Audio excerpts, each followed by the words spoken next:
Está entrando no ar pela Rádio Universidade 800 AM o programa T-Move, Temas Emergentes em Movimento. O que te move? Olá! Está começando mais um programa T-Move em sua terceira temporada. Eu sou a Maria Aparecida Azolim, pedagoga da Coordenadoria de Tecnologia Educacional e apresentadora deste programa aqui nos estúdios da Rádio Universidade 800 AM e 107.9 FM. O programa T-Move é um projeto da Coordenadoria de Tecnologia Educacional da UFSM, vinculada à Prograde, Pró-Reitoria de Graduação. O T-Move é um programa de conversas e troca de ideias através de entrevistas semanais com os nossos convidados. Sempre buscaremos temáticas que contribuam para uma educação democrática, dialógica e equânime, bem como uma vida mais saudável, sustentável e feliz. Fique ligado no T-Move. Hoje, a nossa convidada é a Antônia Mota Roth. Ela é psicanalista, psicóloga na clínica PED e NEL, membro da Associação Psicanalítica de Porto Alegre, doutora em distúrbios da comunicação humana aqui pela UFSM. A Antônia tem um Instagram profissional, que é @AntôniaRothPsi.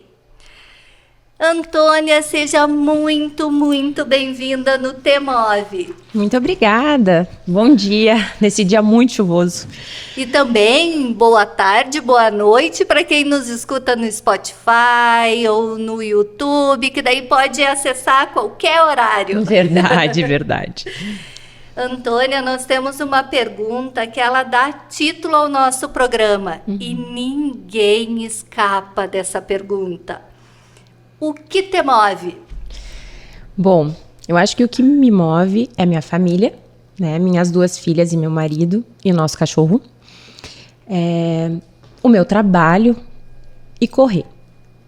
São os 3 alicerces da minha vida. Nossa, que legal!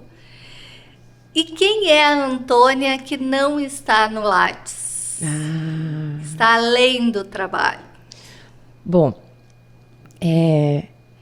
eu acho que eu sou a Antônia que hoje em dia descobriu uma forma ou pelo menos está em construção, de uma forma de viver tentando conciliar a vida pessoal e a vida profissional a partir desses 3 alicerces, mas sempre costurado com a arte. Eu tenho... O meu pai, ele é um artista plástico, né? E eu tenho esse lado artístico que, por tempos, eu consigo explorar mais e em outros não, mas que aparece muito, tanto no meu dia a dia quanto no meu consultório, com as crianças, principalmente. A arte, ela pode ser usada como terapêutica? Eu não sei se eu usaria a palavra terapêutica. Eu acho que a arte é o que nos move, né? Então, engraçado que eu não trouxe isso como o que me move, né? Mas é porque eu acho que isso tá, assim, tecido em todas essas frentes. Mas me parece que a arte, enquanto expressão singular, é algo que nos ajuda a interpretar a realidade de uma forma um pouco menos dura, talvez. Não, concordo plenamente. Eu acho assim, um mundo sem arte, com certeza, seria um mundo muito mais triste e muito menos pobre, menos crítico. Eu concordo plenamente contigo. Eu não me imagino um mundo sem a arte, sem a cultura. Eu acho que é muito importante. E tu sabe que eu acho que... E tem um texto do Freud que se chama Escritores Criativos e Devaneios, que ele fala justamente da construção da escrita e o brincar. Então é interessante a gente pensar nessa construção artística das diversas formas, tanto na escrita, quanto no desenho, quanto na interpretação, quanto na música, enfim. Estou pecando por não mencionar outras formas de expressão artística, mas que se sintam todos nomeados, digamos assim. Mas o quanto isso diz também de uma capacidade lúdica, né? De uma capacidade de criação e de brincar. Perfeito. Eu escrevo. E assim, ó, para mim é algo que quando eu tô com alguma inquietação ou quando eu tô muito feliz ou quando eu tô triste, ou eu acho que em todas as situações é através da escrita que eu me expresso, que eu consigo me entender e entender melhor o mundo. Então eu acho assim, ó, perfeito a tua colocação. Tu sabe que agora tu estava falando sobre a escrita, né? E a gente falava um pouco antes de começar a gravação da alfabetização. E é muito interessante como se a gente pudesse parar para pensar que escrever letras é desenhar letras. E que a gente começa fazendo os primeiros rabiscos, né? Que são garatujas, né? Mas que vão tomando forma e a tendência é que elas tomem formas de letras e a gente pare de fazer aqueles desenhos iniciais. Então, é muito interessante como à medida que as crianças elas vão crescendo, elas começam então a escrever letras e aí elas começam a fazer desenhos que são reproduções de imagens que já existem. E o quanto é importante sustentar também esse espaço desse desenho que não tem referência, mas que é um traço, né, a ser construído no 1 a 1. E tu sabe, outra coisa que me veio agora é que eu tenho uma filha de 7 anos, né? Eu tava te contando que eu tenho uma filha de 7 anos, a Cecília, e tenho uma filha de 1 ano e 11, que é a Madri. Mas todos os dias de noite, recentemente, principalmente, a gente deita na cama para ler. E primeiro a gente tem que ler o livro da Madri, que ela tá apaixonada pela história do Guido. E ela fala, é Guido, e todos os dias tem que ler de novo, e de novo, e de novo. E é muito interessante como para a criança de 1 ano e 11, a repetição, ela traz uma experiência de prazer, né, que a gente vai repetir ao longo da vida, mas que ali fica muito ilustrado. E depois que a gente termina de ler o Guido, com muita resistência da parte dela, a gente lê um livro que a Ceci, ela tá gostando muito, que é o Diário de uma Menina. Diário de um...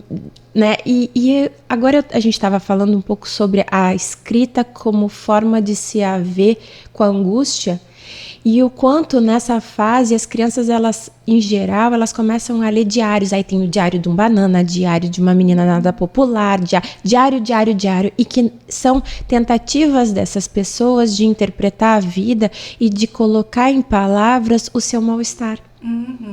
Né? Então isso é interessante, que a gente está nessa fase em que a própria Cecília está passando por questões e impasses, né, da idade dela, da vida dela, e que a ideia de ler um diário permite que ela também, com o tempo, possa entender que a partir de palavras e da escrita ela pode se haver com as suas questões. Sim, perfeito. E assim, ó, Antônio, eu tenho colocado muito aqui na rádio, até eu tenho usado bastante esse espaço para falar da importância que o livro físico tem para a criança. E assim, ó, o uso do celular, do tablet, das telas, né, que as imagens são todas prontas, estão limitando as crianças, isso pesquisas comprovam, estão ficando menos criativas. Então a importância desse momento de contato, além das questões de desenvolver a criatividade, aproxima, né, a família, aproxima daquele adulto que convive com aquela criança. Então eu sou uma defensora, assim, e toda oportunidade que eu tenho de falar isso, os ouvintes que nos escutam em todos os programas já devem estar cansados de tanto eu falar isso, mas eu acho que é algo que a gente precisa pensar nesse momento, né, que a criança ela não precisa das telas tão cedo. Sei que às vezes resolve, né, questões do dia a dia, da correria do dia a dia, mas a gente tem que dar uma pensadinha que adulto a gente quer que essa criança se torne, né? Tu sabe que por que eu acho que... Eu acho que talvez seja... Pensando por mim, tá? Que fico com o meu celular ao longo de todo o dia e que tanto eu quanto o meu marido, a gente vem fazendo um esforço consciente mesmo de chegar em casa e tentar se desapegar do telefone. Já teve momentos em que ele me está muito no telefone, ou eu dizer para ele, pô, a gente tá comendo, não fica no telefone, mas eu acho que nós dois somos muito cuidadosos com isso, justamente também porque para aproveitar aquele momento, né, que tá passando muito rápido. Mas por que mas por que eu tô te dizendo isso? Porque eu acho que hoje em dia a gente está imerso num universo tecnológico que as telas estão a todos os lados, né? Então também a gente partir da premissa que a criança não vai ter acesso, acho que não é bem por aí. Mas a gente ter consciência de por que haver um cuidado, talvez permita que a gente tome mais consciência desses acessos, digamos assim. O que me parece? Quando a gente fica muito tempo na tela, assim, quando a criança fica com aquele dedinho, assim, trocando, primeiro que ela é um espectador, ela não faz parte da solução ou da criação daquele enredo. Ela é passiva diante daquilo. E ela também... Geralmente, ela fica trocando a ponto de só ter um primeiro impacto da experiência, mas ela não dá tempo, tanto é que cada vez mais os programas são menores, né? O TikTok são segundos, assim, né? Justamente para que produza aquele impacto do primeira vista, assim, né? Mas que não faz parte de todo um contexto em que há um enredo, em que há um início, um meio e um fim.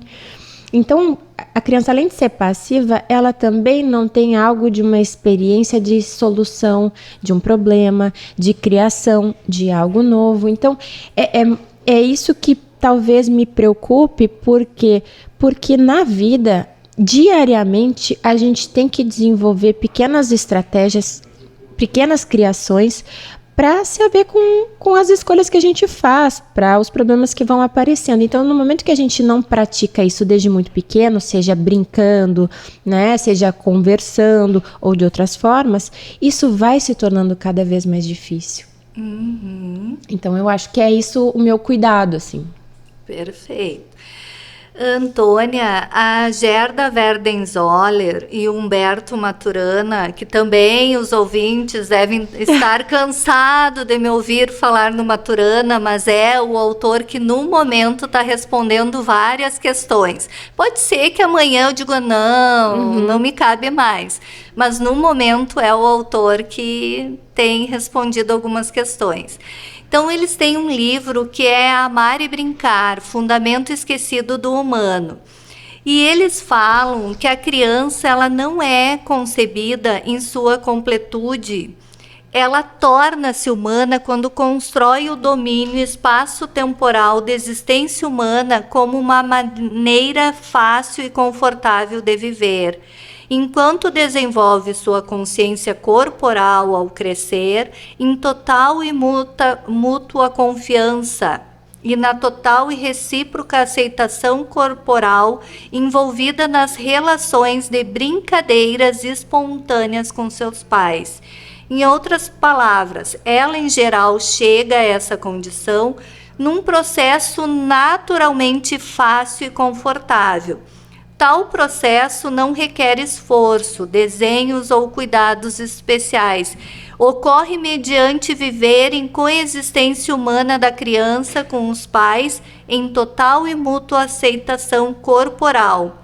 Quando esse desenvolvimento acontece de modo adequado, torna-se um ser humano socialmente bem integrado.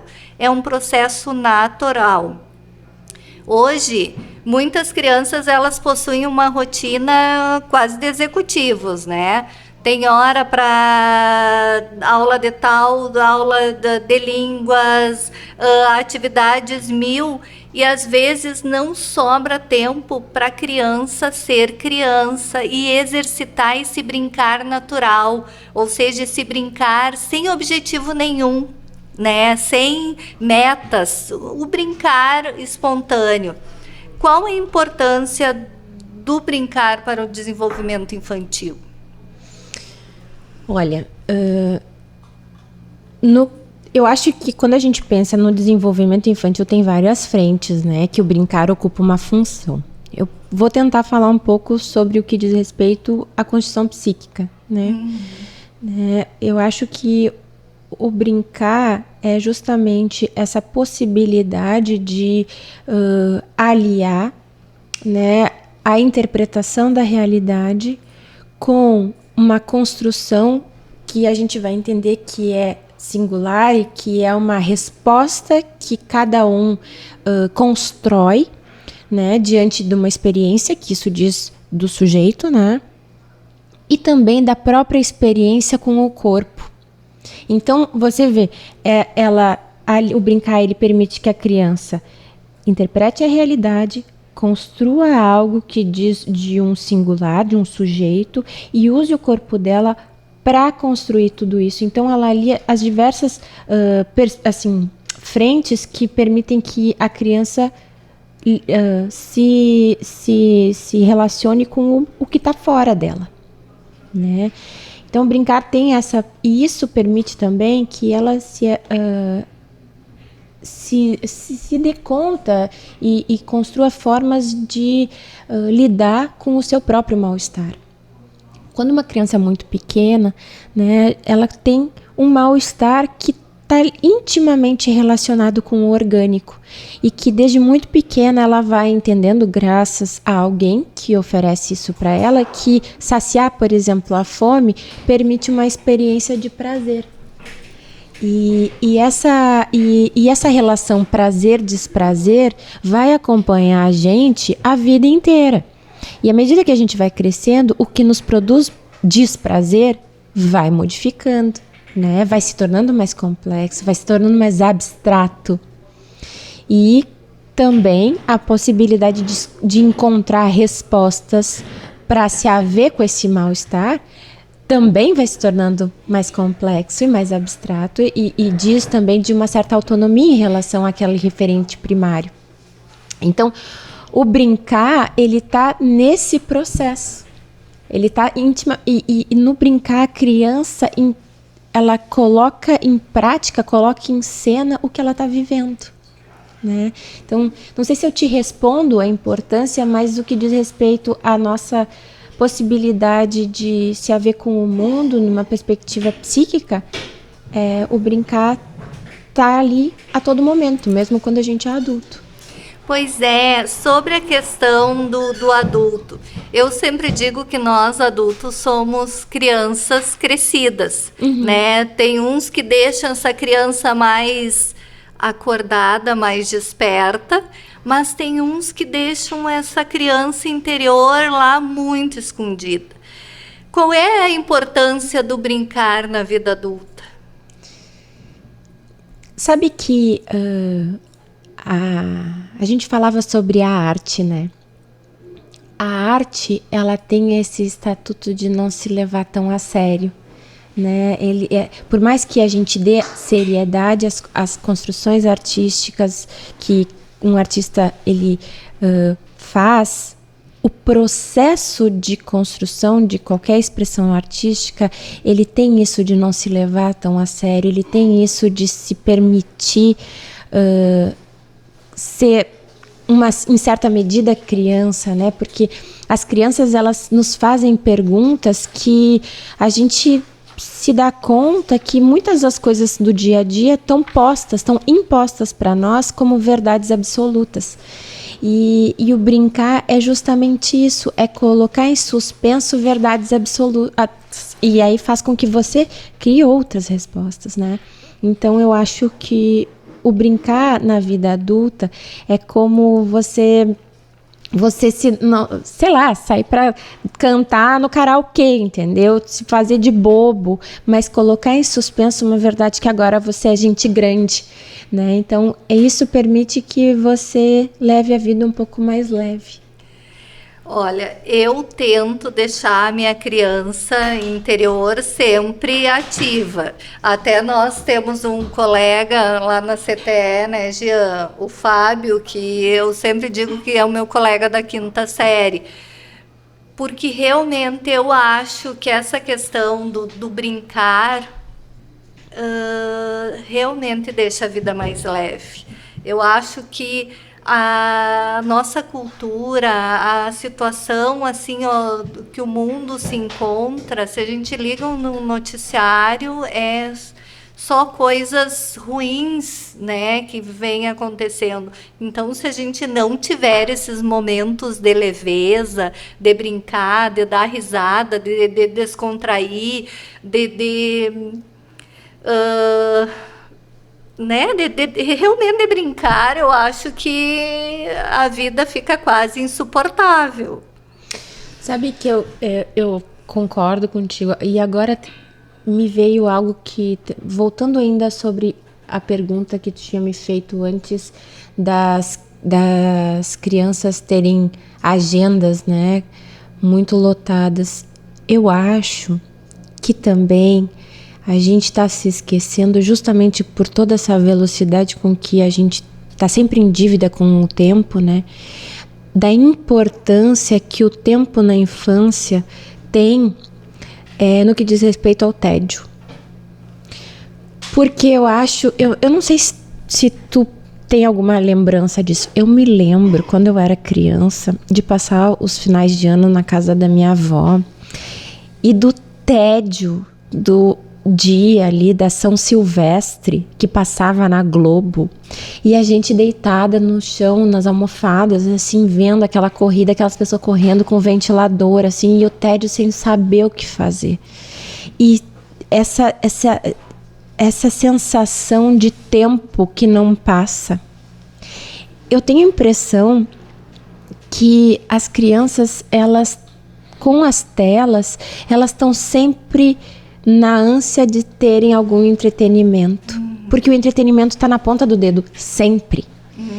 E me parece, eu não sou pedagoga, mas me parece que o tempo para você apreender um conteúdo, né, recebê-lo, processá-lo, né, e colocar nele no seu sistema como uma referência, né, demanda esse tempo do tédio que está cada vez mais encurtado.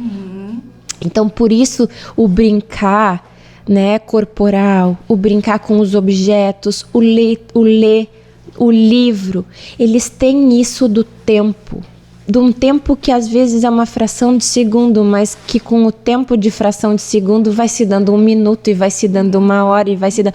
Então, aprender a ler, aprender a escrever. Uma criança que fica uma manhã sentada, ela precisa se haver com a frustração de que ela não vai ter uma experiência prazerosa por muitas horas. E me parece que, diante dessa dificuldade, cada vez mais crianças estão sendo diagnosticadas com TDAH.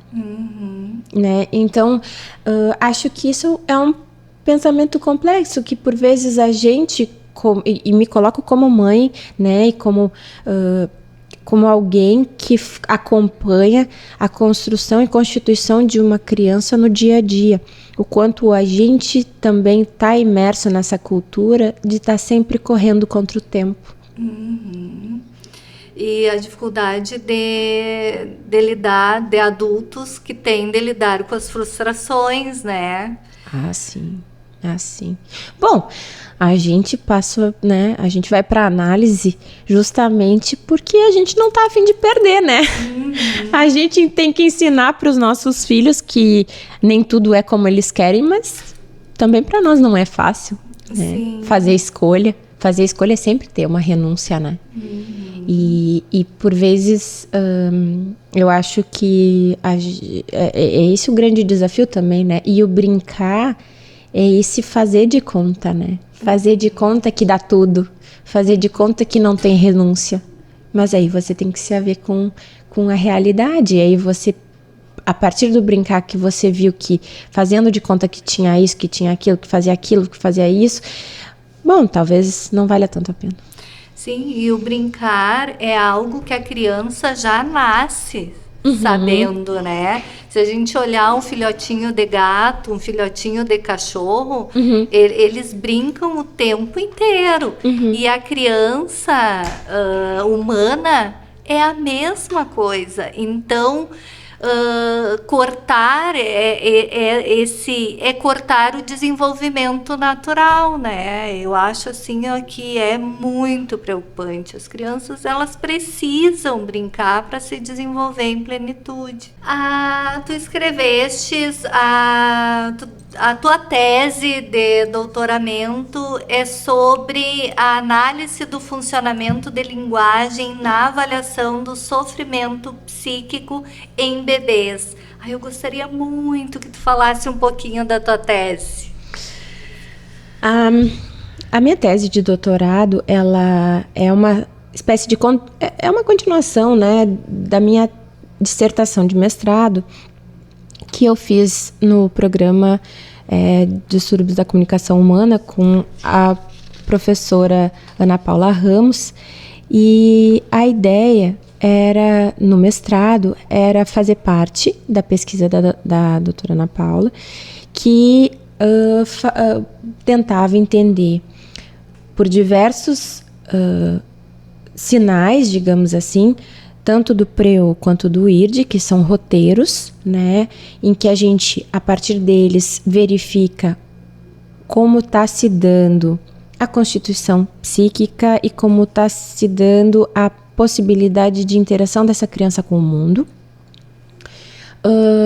E, acompanhado a isso, a gente tomava dados, assim, coletava dados econômicos, sociais, né, da família, para tentar entender um pouco o contexto em que essa criança estava inserida. Então, no mestrado, a gente coletou dados de muitos bebês, aos 4, aos 8, aos 12, 18 e 24 meses. E nessas avaliações, a gente observava, eu pelo menos no meu caso, observava sinais dessa criança, da interação dessa criança com a mãe, de como essa criança convocava essa mãe, se relacionava com a mãe, compartilhava de algum dialeto com a mãe. E ao mesmo tempo que havia uma colega fono, físio, e elas observavam outras frentes dessa relação de desenvolvimento, né, e de interação. E no doutorado, o que aconteceu? E no mestrado, voltando, eu tentava entender se desde muito pequeno, que é um pouco que, por exemplo, o roteiro PREO defende, né, de que a partir dos 4 meses e dos 9 meses, que é na França, onde esse protocolo foi feito, a pesquisa, né, para validar ele, são os momentos de avaliação pediátrica mais assim, extensa, que nessas avaliações a ideia é que se poderia ver, a partir da observação da criança com a mãe e com o próprio avaliador, se essa criança apresentava os primeiros sinais de um risco de autismo. Aos 4 meses, tá? E depois era reavaliado aos 9. Esse era o PREO. E os IRD, eles são 31 indicadores que são avaliados aos 4, aos 8, aos 12 e aos 18, justamente para ver como vai se dando a suposição de sujeito, a estabelecimento de demanda, como é que essa criança responde às demandas maternas e vice-versa, né? A presença e a ausência, como é que essa criança vai suportando gradativamente as ausências da mãe, né? Os seus retornos, e a função paterna, né? Que é exercida por né, não necessariamente pelo pai, né, mas por alguém que faz uma função de terceiro e que vai permitindo aí esse acesso da criança ao mundo, no que diz respeito ao vínculo com outros, além daqueles cuidadores primários, né. Muito bem. E então, no mestrado, foi feito essas avaliações com muitas crianças, né?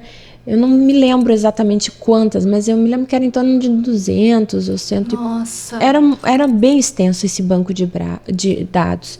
E no doutorado, eu fiz uma pesquisa continuada de 3 dessas crianças, né? Uma que a mãe apresentou sinais de depressão pós-parto e tinha uma questão muito, muito difícil de exercer a função materna, porque ela não tinha uma referência, né?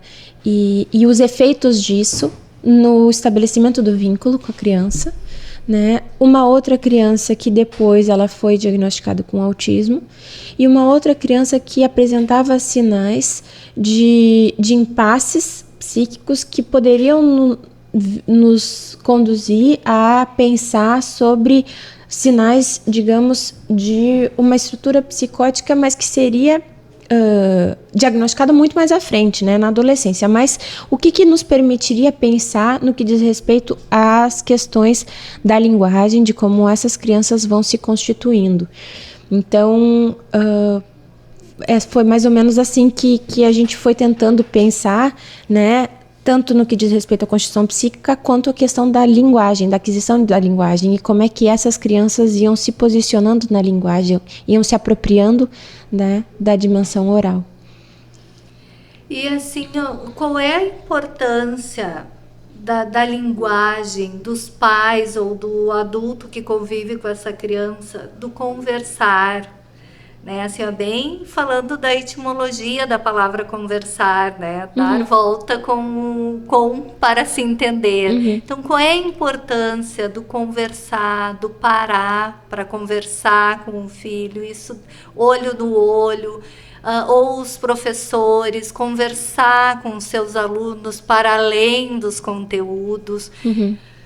Ou a gestante conversar com aquele bebê que está em formação, qual é a importância disso, ou se tem importância isso? Eu acho que a gente cria a realidade a partir da linguagem, né?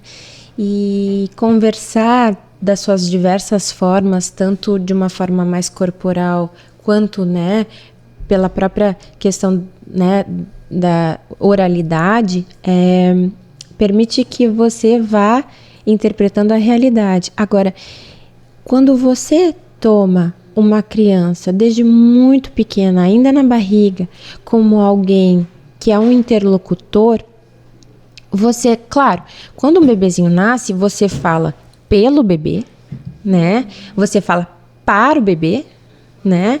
E você fala, fala assim,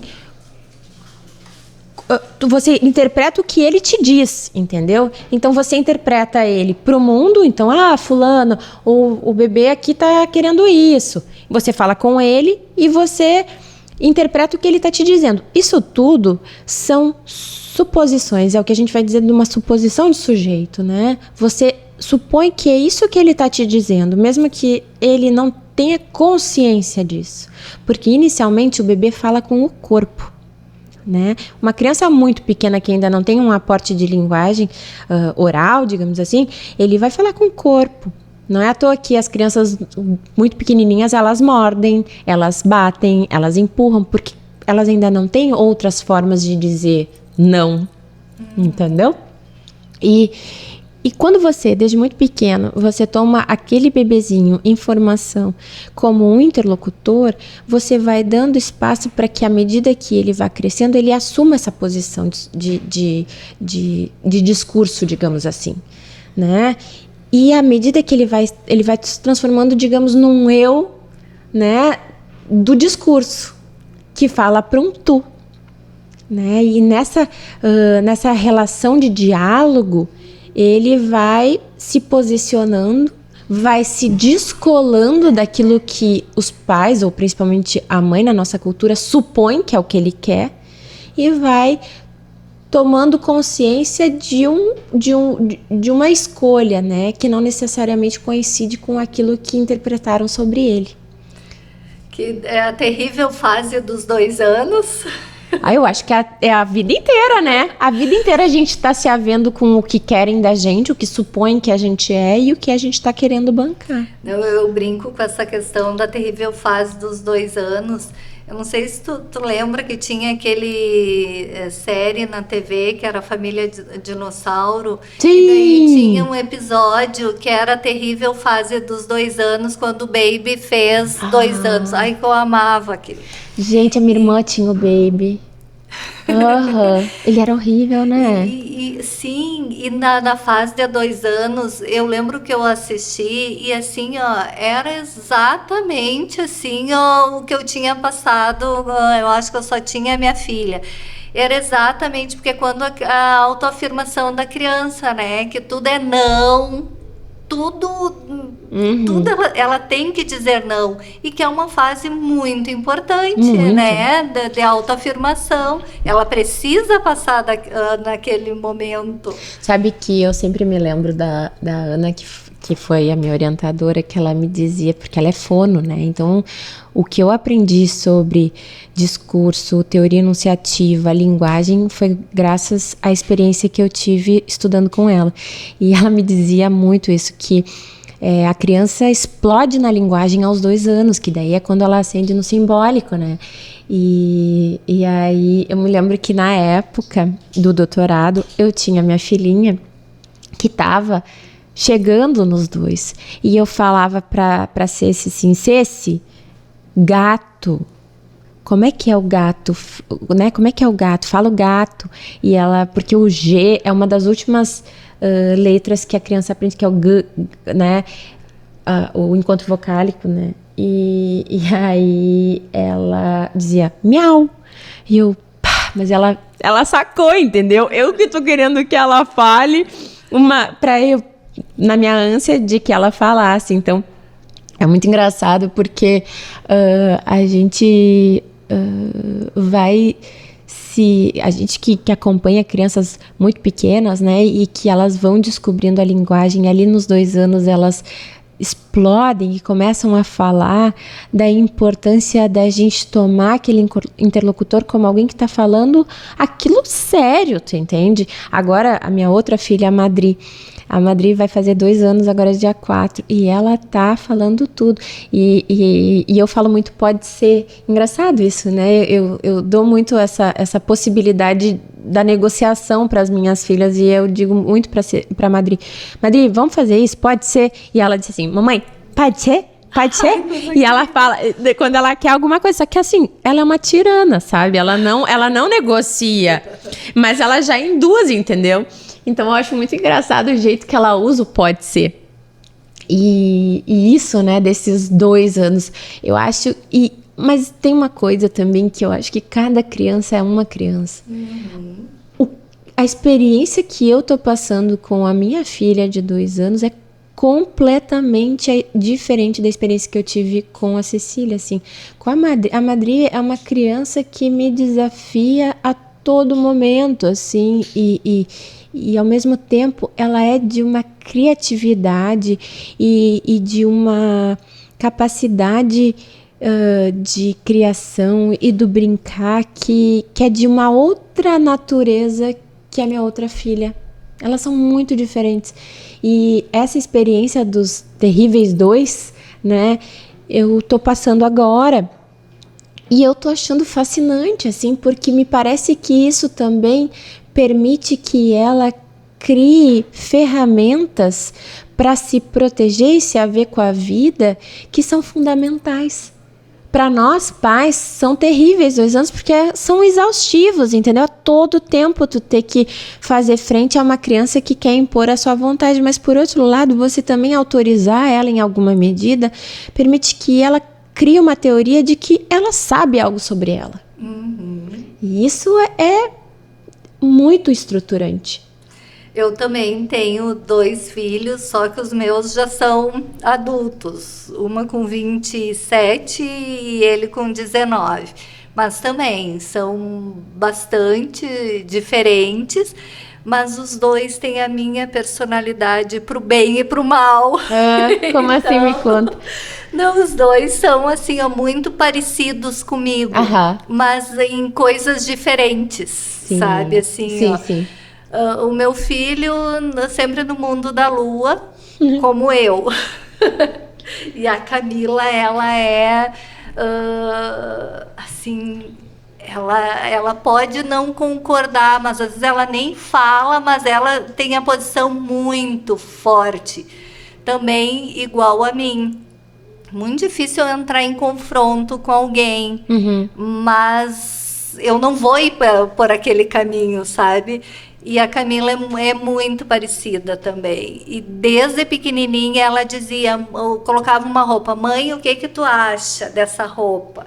Eu dizia, essa, Camila. Ah, não, mas eu vou com essa. Nunca era. Eu dizia, por que me pergunta? Então, assim, realmente, eu acho que acompanhar essa fase, e são momentos diferentes, os meus são 8 anos de diferença, os dois, então além deles serem diferentes, eu estava diferente também, com então certeza. Eu acho que isso... Não, com certeza, eu acho que quando eu me tornei mãe da Cecília, eu me tornei uma pessoa melhor, assim, parece piegas falar isso, mas realmente sinto isso, né? Eu acho que eu me tornei uma pessoa mais atenta para o mundo, me tornei uma pessoa mais, enfim, tirada do meu centro, né? Mas, enfim. E quando eu me tornei mãe da Madri, eu me tornei melhor mãe da Ceci. Porque a Madri, assim como a Ceci, mas a Madri me ensina muito, muito mesmo. E eu acho que também nos ajuda a entender a vida, né? E isso é muito legal. Eu sou muito fã das minhas filhas, assim, porque eu acho que, apesar das dificuldades e dos seus temperamentos e das nossas brigas, e enfim, eu acho que a vida é muito mais interessante com elas. Ai, com certeza, eu sou assim também. Eu acho, até eu passo mostrando foto, né, Jean? Passo mostrando foto e falando nos meus filhos, porque realmente, assim, eu tenho o maior orgulho das pessoas que eles se tornaram. E, nossa, é o meu... os meus tesouros. Até eu brincava que eu dizia assim, ó, o Cadu era o tesouro e a Camila a tesoura. E ela dizia, mãe, por quê? Então, eu acho que realmente, assim, eu sou... Sabe que isso é uma coisa que eu penso muito, né? Apesar de eu ter feito o mestrado e o doutorado com crianças, né? Quando eu me formei na faculdade, eu imaginava que eu ia trabalhar com adultos, assim, né? É engraçado como a gente vai idealizando, né? Vai construindo a nossa clínica, mas a clínica também vai tomando caminhos que você não necessariamente previu, assim. E à medida que o tempo foi passando, eu fui recebendo crianças, mas quando eu entrei na PedNel mesmo, foi que eu realmente comecei a receber muito mais crianças do que adultos. E o que me chamou a atenção, e eu tenho muito, muito, muito cuidado, é que quando eu recebo uma criança, é sempre o bem mais precioso que os pais. Então, a responsabilidade, para além da gente receber um adulto, mas a responsabilidade da gente receber uma criança, diz de todo um projeto familiar que está em curso. Porque quando a gente recebe um adulto, se trata de um projeto familiar que estava lá, já está, digamos, inscrito. E com crianças a gente está na inscrição presente. E assim, ó, a tua pesquisa foi com as crianças. É possível detectar, assim, ó, num bebê esse sofrimento psíquico? O que é o bebê, não sei se tem como tu responder isso, mas tem como como o bebê demonstra que está em sofrimento, né? Porque ele não tem uma oralidade. Tu disseste que ele demonstra pelo corpo. Como é que ele demonstra que está em sofrimento? Eu acho que quanto menor a criança, mais a interação com aquele cuidador de referência, né? Como eu falei, geralmente na nossa cultura é a mãe e o pai, mas são esses, né? É a interação, a qualidade da interação. Então, por exemplo, crianças que são difíceis de interpretar, que não se deixam interpretar, que resistem à interpretação. Sabe aquilo que eu te falava, que a gente fala para o bebê e fala pelo bebê? Ele tá com fome, e aí você dá uma mamar e aquilo acalma. As crianças que estão em algum impasse, né, na sua constituição são crianças que resistem a essa interpretação, que a mãe tenta, mas parece que não é aquilo, né? E isso acontece, né? As mães que têm bebê sabem o quanto, por vezes, elas tentam aqui, tentam ali, e nada calma aquele criança. Mas, eventualmente, algo se dá que ela saca o que aquela criança quer. E essas crianças parece que não. E são crianças que, desde muito pequeno, os bebês, eles têm uma fascinação por feições humanas, né? E essas crianças, elas não se seduzem. Elas não se seduzem pelas feições humanas, elas não são seduzidas pelo humano, né? E isso é algo que acontece desde muito pequeno. E elas, digamos, ficam seduzidas por outras coisas, por outras imagens, por luzes, por focos, por outras coisas. E isso também vai chamando a atenção e vai dificultando a possibilidade dessa criança se engatar na relação. Então, são sinais muito sutis que dizem dessa, digamos, apetência simbólica, né? Essa possibilidade, essa propensão, assim, essa apetência mesmo de se engatar na relação com o outro. Às vezes, assim, a gente ouve comentário na escola ou na educação infantil, assim, a criança é violenta. Uma criança, ela não nasce violenta, né? Normalmente, ela aprende as crianças são muito parecidas com os adultos que ela convive. Não sei se tu concorda com isso. Eu acho que as crianças, elas... Vamos por outro lado. Cada um de nós, quando a gente fala, por exemplo, casa, cada um de nós, quando a gente fala casa, faz associações a partir da referência que a gente tem, tá? Isso é como esses significantes, por isso que uma análise sempre é do 1 a 1, porque a rede de associações que cada um faz de acordo com palavras que compartilhamos é singular. Então, quando, por exemplo, se fala em escola, eu tenho uma referência, tu tem outra. Quando a gente fala de uma criança agressiva, né, eu tenho uma referência do agressivo, tu tem outra. A gente tem que entender por que aquela criança utilizou daquela forma que a gente não sabe de antemão para se haver com uma situação que a gente também não sabe, dentro de um contexto que ela vem que a gente também não sabe. Então, é muito... Por que então a análise e uma intervenção com uma criança é muito singular? Porque é preciso que você entenda todas essas redes de associações que levaram essa criança a agir dessa forma, para que você, trabalhando em análise, ajude ela a criar outras formas de se haver com essas situações. E para isso é preciso trabalhar com os pais, sim, porque por vezes eles lidam com as situações sem se dar conta, estabelecendo uma referência para essa criança que talvez pode ser outra. Mas você vê, são tantas situações quando a gente tem uma criança com situação, problema, que fica difícil a gente estabelecer uma resposta única, né, que resolva a questão. São vários contextos. Vários. E outra, de repente é uma criança que dentro de casa não é alguém tomada como um interlocutor. Ela não tem um espaço de fala. Então também na escola ela vai supor que ela não tem um espaço de fala. Talvez essa foi a única ferramenta que ela encontrou para dizer não. E para dizer, eu tô aqui, me enxerga, me percebe. Né? Então, eu acho que é sempre importante a gente, né? Eu digo, a gente na minha posição como analista, né? Receber uma demanda, receber um paciente com certo distanciamento de caso, né? O certo não, mas o máximo que conseguir, né? Mas um distanciamento até mesmo moralista, ético, porque você não sabe, né?